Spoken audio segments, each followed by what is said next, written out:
नमस्कार दोस्तों, मैं नरेंद्र खंगार स्वागत करता हूं आप सबका।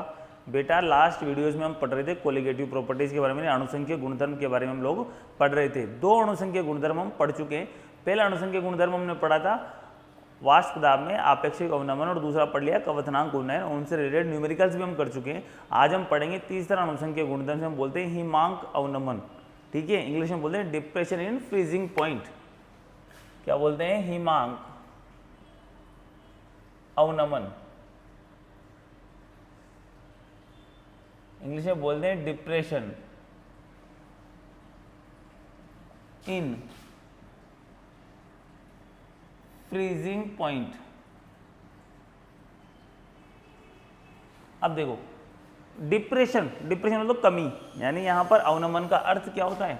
कमी। डिप्रेशन या अवनमन का अर्थ क्या होता है? कमी होता है। अब एक और वर्ड है हमारा फ्रीजिंग। फ्रीजिंग कैसे बना हुआ है? फ्रीज से बना हुआ है, यानी जमेगा। क्या जमेगा? द्रव जमेगा, यानी द्रव के बारे में बात करेंगे यहाँ पर। ठीक है, तो सबसे पहले हमें पता होना चाहिए हिमांक अवनमन पता होने के लिए कि हिमांक क्या होता है, या फिर बोले तो फ्रीजिंग पॉइंट क्या होता है। फ्रीजिंग पॉइंट क्या होता है? ठीक है, तो क्या होता है भाई? किसी भी द्रव के लिए वह ताप जब उसकी द्रव व ठोस अवस्था का वाष्प दाब क्या हो जाता है? समान हो जाता है। या फिर बोल सकते हो हिमांक किसी भी द्रव के लिए वह ताप होता है, या किसी पदार्थ के लिए वह ताप होता है जिस पर उसकी द्रव और ठोस अवस्था गतिक साम्य में होती है। वो क्या कहलाता है? उसका हिमांक कहलाता है। ठीक है, तो क्या होगा? वह ताप जिस पर किसी पदार्थ की, पदार्थ तो आप लिख सकते हो, द्रव भी लिख सकते हो, किसी पदार्थ की द्रव व ठोस अवस्था, किसी पदार्थ की द्रव व ठोस अवस्था का वाष्प दाब समान हो जाता है। क्या कहलाता है? हिमांक कहलाता है। हिमांक कहलाता है। दूसरी डेफिनेशन लिखना चाहो तो क्या लिख सकते हो? अर्थात वह ताप जिस पर पदार्थ की द्रव अवस्था व ठोस अवस्था गतिक साम्य में होती है, हिमांक कहलाता है।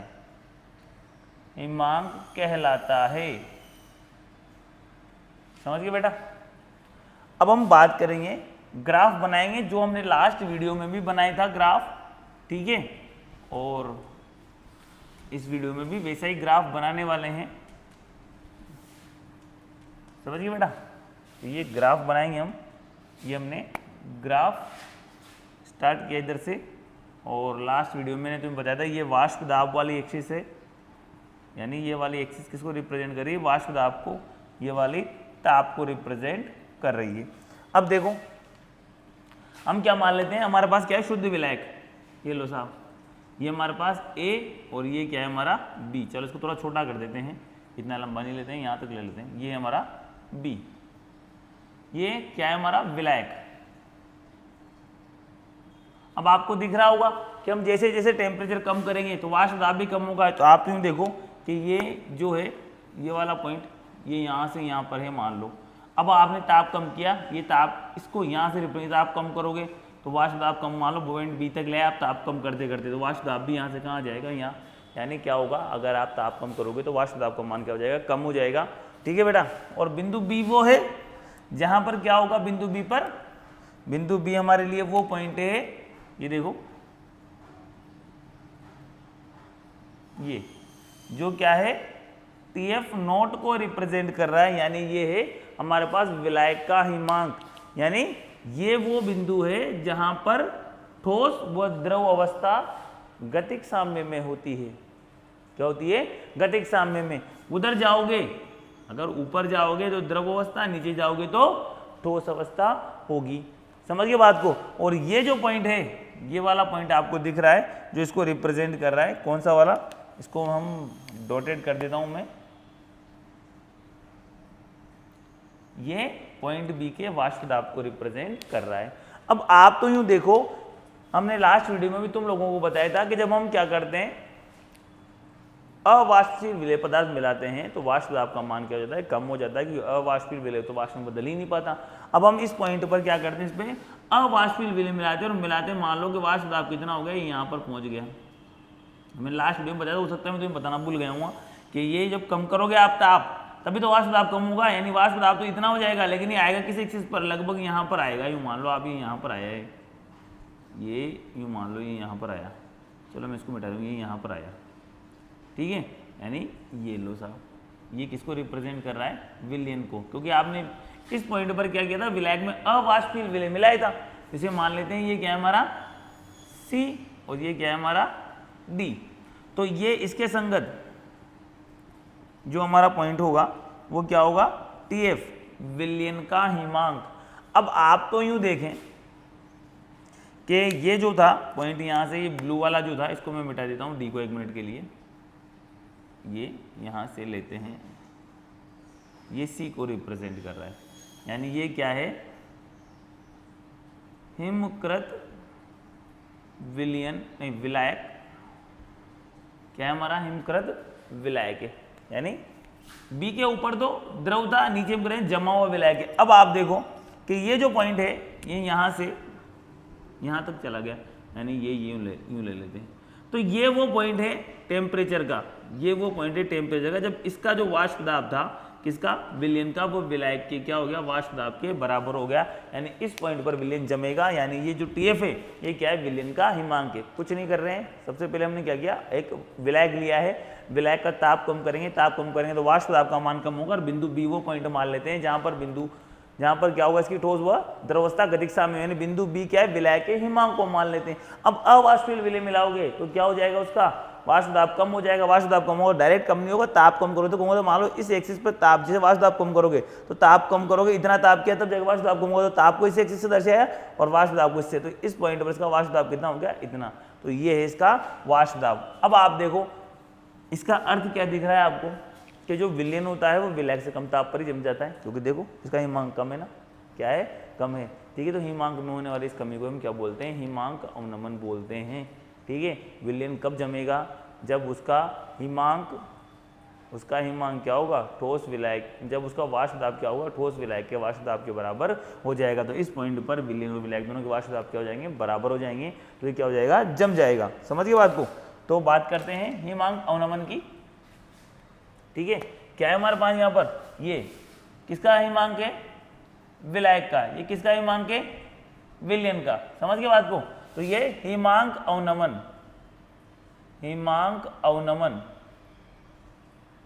अवनमन बराबर क्या हो जाएगा, TF नॉट माइनस TF, ठीक है। अब ये हिमांक अवनमन को हम किससे रिप्रेजेंट करेंगे, डेल्टा TF से रिप्रेजेंट करेंगे। तो डेल्टा TF इजिकल टू क्या हो जाएगा, ये TF नॉट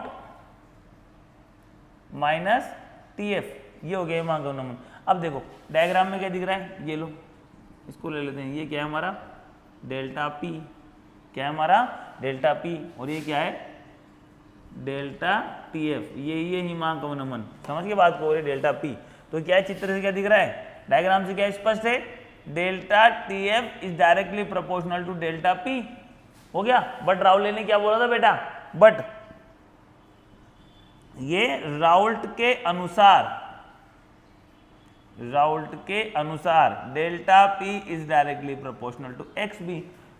पढ़ा था ना हमने राउल्ट का नियम, जहां पर अवाष्पशील विलेय वाले जो विलयन होते हैं उनके लिए राउल्ट ने क्या बोला था कि जो उसका क्या होगा, आपेक्षिक वाष्प दाब अवनमन होगा, विलायक की मोल भिन्न के समानुपाती होगा। हो गया। तो देखो क्या हो रहा है, दोनों को मिलाओ तो देन क्या हो गया, delta TF is directly proportional to XB, proportional का चिन्ह हटा दो, क्या हो जाएगा, ये KXB। ये लो साहब, इक्वेशन नंबर 1 मान लेते हैं। अब हमें ये क्या है, विलेय की मोल भिन्न है, XB बराबर क्या है यहाँ पर, अगर आपको याद नहीं रहे तो XB बराबर क्या है, विलेय की मोल भिन्न विलेय की मोल भिन्न, ठीक है। अब हमें क्या करना है, इसमें एक्स बी की वैल्यू निकालनी है। तो एक्स बी की वैल्यू निकालने के लिए हम क्या करेंगे, पहले ये माना ये विलेय के स्मॉल एन व विलायक के, डायग्राम को बिठाए ना बेटा, काम नहीं है डायग्राम का।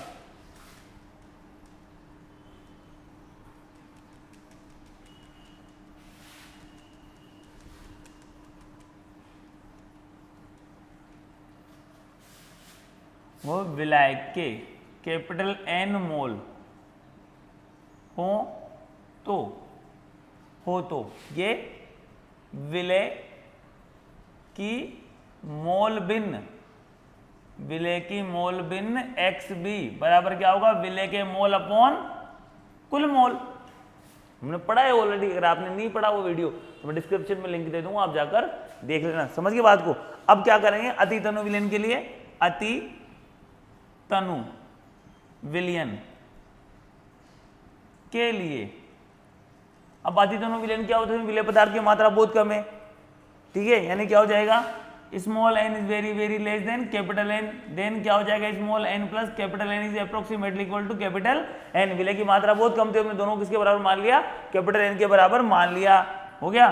देन क्या हो जाएगा, ये एक्स बी बराबर small N upon capital N. X B की वैल्यू किस में रख देंगे, क्वेश्चन नंबर 1 में रख देंगे। ये एक्स बी की वैल्यू इक्वेशन 1 में पुट करने पर रखो, क्या हो जाएगा, delta T F is equal to K small N upon capital N. अब अपन क्या करते हैं, मान लेते हैं स्मॉल एन और कैपिटल एन को निकालेंगे मोल, तो क्या मानेंगे, ये माना एम बी अणुभार युक्त विलेय पदार्थ की WB ग्राम मात्रा, यानी एक विलेय पदार्थ है उसका अणुभार कितना है, MB है, उसकी कितनी मात्रा, WB ग्राम मात्रा। MA अणुभार युक्त, MA अणुभार युक्त विलायक की WA ग्राम मात्रा में उपस्थित है, तो यानी विलेय है उसका अणुभार MB है, उसकी मात्रा WB है, विलायक है उसका अणुभार MA है और उसकी मात्रा कितनी W है। तो अब विलेय और विलायक के मोल निकालेंगे। इसको इक्वेशन नंबर 2 लिख लेते हैं, इक्वेशन नंबर 2। चलो आगे बात करते हैं।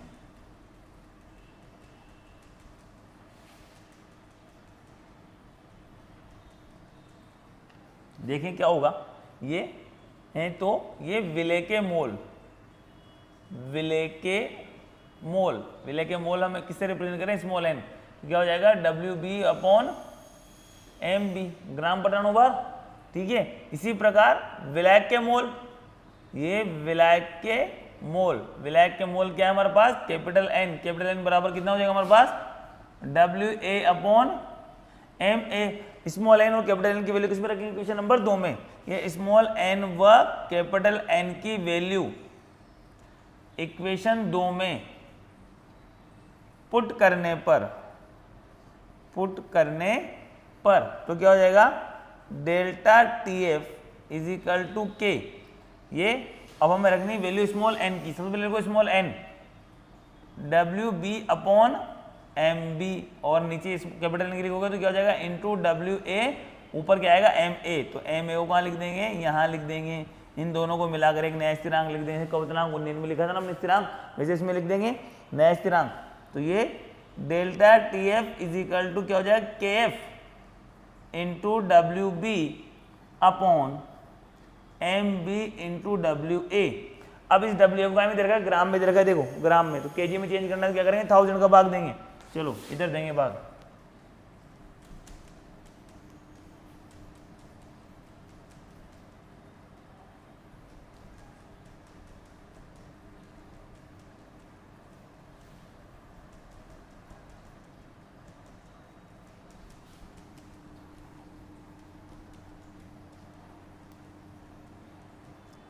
चलो भाग देते हैं, ठीक है। तो क्या हो जाएगा, delta T F is equal to K F into W B upon M B into W A. भाग दोगे नीचे तो कहाँ चला जाएगा, ऊपर, इंटू 1000। ये हो गया हमारा हिमांक अवनमन ज्ञात करने का फॉर्मूला। आप इससे क्या कर सकते हो, हिमांक अवनमन ज्ञात कर सकते हो। अब बात आएगी हिमांक अवनमन व अवाष्पशील विलय के अणुभार में संबंध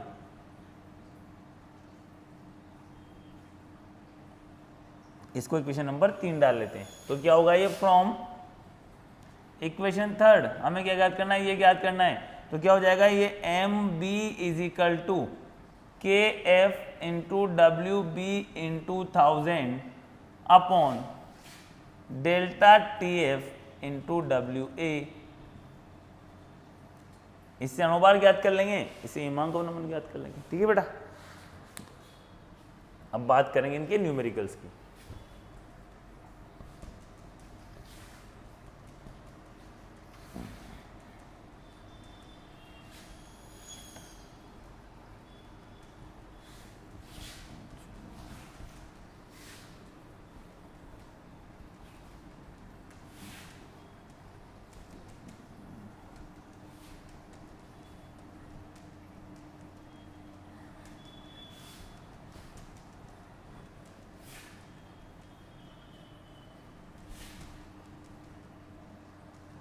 ठीक है, एक और बात, ये जो केएफ होता है उसका जो मात्रक होता है वो भी होता है केल्विन केजी मोल इनवर्स, जैसा किसका था, केबी का था हमारा, ठीक है। यहाँ पर जो हमें केएफ था उसे क्या बोलते हैं, मोलल हिमांक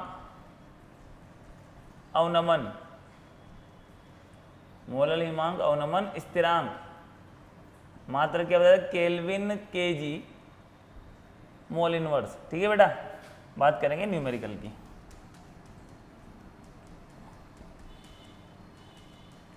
न्यूमेरिकल नंबर 1, 25.6 ग्राम, 25.6 ग्राम सल्फर को, सॉरी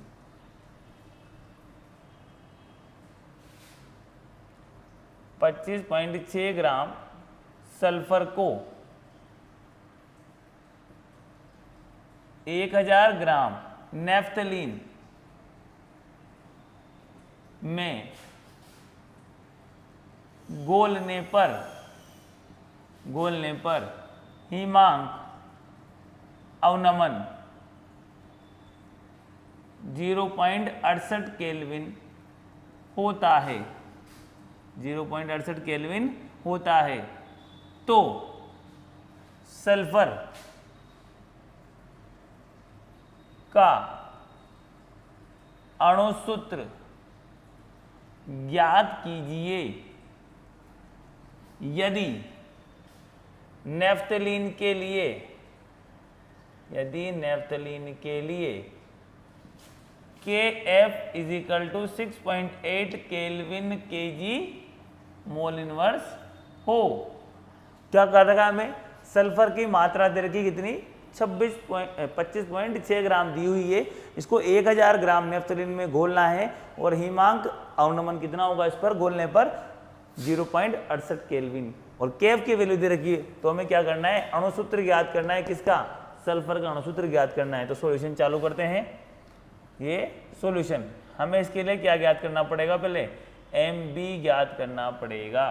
क्या ज्ञात करना पड़ेगा, हमें एम बी ज्ञात करना पड़ेगा। तो एम बी ज्ञात करने के लिए हम क्या करें, सबसे पहले क्या आएगा हमारे लिए, के एफ की वैल्यू आएगी।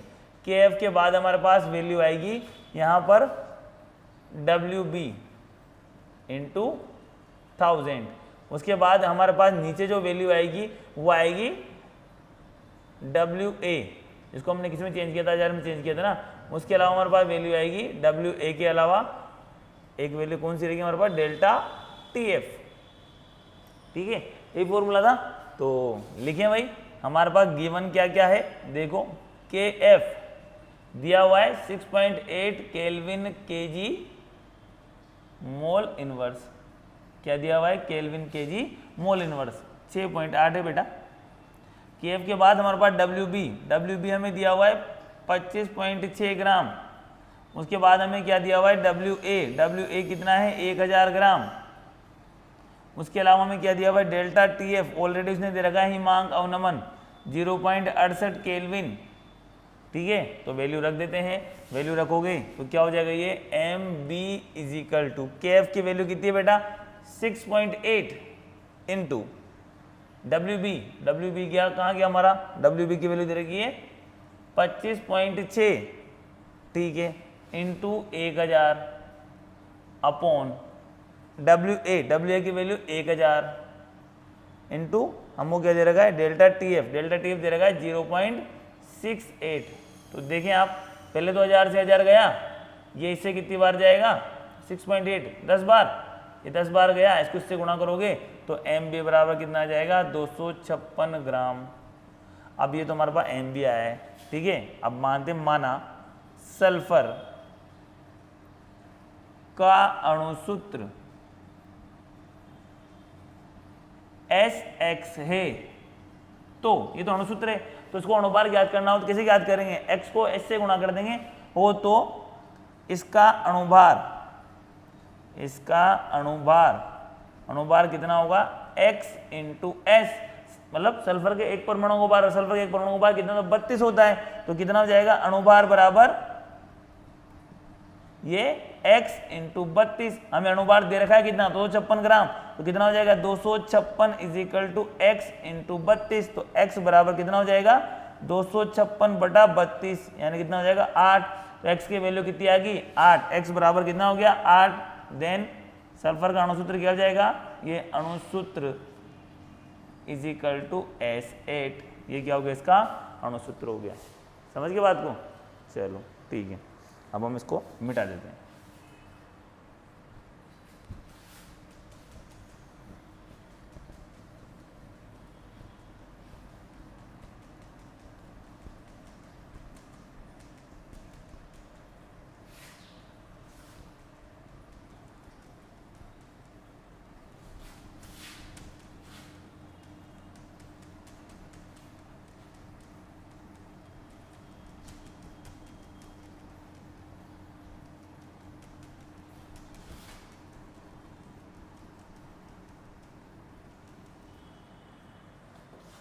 अगला न्यूमेरिकल,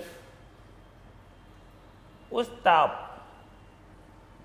की गणना कीजिए जिस पर 250 ग्राम जल में उपस्थित 54 ग्राम ग्लूकोज का विलयन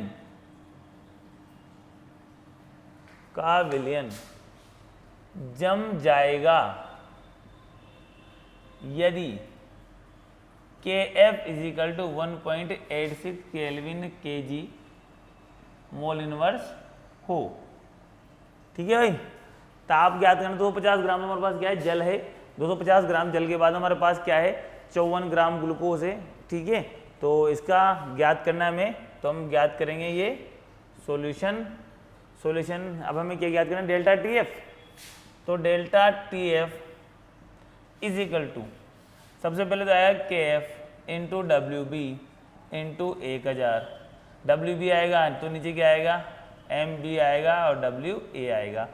ये हमें फॉर्मूला अप्लाई करना है और हमें देखना है हमारे को क्या क्या दिया हुआ है गिवन में। पहले ले लो, ये हमारे को गिवन में क्या क्या लिया हुआ है, दिया हुआ है, मतलब ये सबसे पहले तो डब्ल्यू बी 54 ग्राम, उसके बाद हमें दिया हुआ है डब्ल्यू ए कितना दिया है, 250 ग्राम। के एफ दिया हुआ है, के एफ कितना होता है, 1.86 केल्विन केजी मोल इनवर्स। उसके अलावा हमें पता है डब्ल्यू ए नहीं, हमको क्या देखना है, और डब्ल्यू ए कहाँ है, डब्ल्यू बी निकाला, डब्ल्यू ए निकाल लिया हमने, और एम बी है हमारे पास, ये एम बी मतलब ग्लूकोज का अनुभार कितना होता है, 180 ग्राम प्रति मोल होता है। चलो फॉर्मूले में अप्लाई कर देते हैं। तो क्या हो जाएगा delta T F is equal to K F की वैल्यू 1.86 मल्टीप्लाई डब्ल्यू बी की वैल्यू 54 ग्राम, ठीक है। उसके अलावा हमारे पास 1000 अपॉन हमें दिया हुआ है एम बी 180 इंटू हमें दिया हुआ है डब्ल्यू कितना 250। चलो सॉर्ट आउट करना, 4 बार कट गए 4 बार। इसको 4 बार के बाद इससे काटो, कितनी बार कटेगा 45 बार। कितनी बार कटेगा 45 यानी 45 बार। तो ये क्या हो जाएगा delta T F is equal to 1.86 into 54 upon 45। फिर 9 से काट दो इसको, 9 से 5 बार, 9 से 6 बार। तो delta T F is equal to 1.86 into 6 upon 5। अब डेल्टा टी एफ निकालना है, तो 5 का भाग देना है, किस में देना है 1.86 को गुणा करो, तो 6 बार गुणा करोगे तो 6 हो जाएगा। और ये 8 छंग 48 और 6 गणक 36 यानी 11.16 आएगा, 11.16। अब भाग दो इसमें, 2 पंजे 10, 1 बचा, फिर 2 पंजे 10, फिर 3 पंजे 15। ये लो साहब 2.23 केल्विन हमारे पास क्या आ गया, हिमांक अवनमन आ गया। अभी हमें निकालना है किस ताप पर जमेगा, चिंता ना करो, ठीक है। ये तो हिमांक अवनमन है, क्या ये हिमांक अवनमन हमें निकालना है, विलयन किस ताप पर जमेगा, ठीक है। क्या निकालना हमें, विलयन किस ताप पर जमेगा, यानी विलयन का हिमांक निकालना है। विलयन का हिमांक हमें पता नहीं है, निकालना है। विलयन का हिमांक निकालो किस जगह, जल का हिमांक माइनस डेल्टा टी एफ। अब जल का हिमांक हमें पता है कितना होता है 273.15 केल्विन। तो ये विलयन का हिमांक, विलयन का हिमांक is equal to 273.85 minus 2.23 kelvin. तो देखो निकालो विलयन का हिमांक कितना हो जाएगा, विलयन का हिमांक कितना होगा भाई, निकालो 273.15 में 2.23 केल्विन को निकालो, 270.92 केल्विन होगा, 270.92 केल्विन ये इसका हो गया, ठीक है बेटा। तो वीडियो पसंद आया तो वीडियो को लाइक करें, शेयर करें, और अभी तक चैनल सब्सक्राइब नहीं किया तो प्लीज़ चैनल को सब्सक्राइब कर दो। अगले वीडियो में हम पढ़ने वाले हैं परासरण दाब के बारे में, यानी चौथा जो हमारी कोलिगेटिव प्रॉपर्टी है अनुसंख्यक गुणधर्म में परासरण दाब, उसके बारे में हम पढ़ेंगे। आज की वीडियो में बस इतना ही, मिलते हैं नेक्स्ट वीडियो में, तब तक के लिए धन्यवाद, जय हिंद।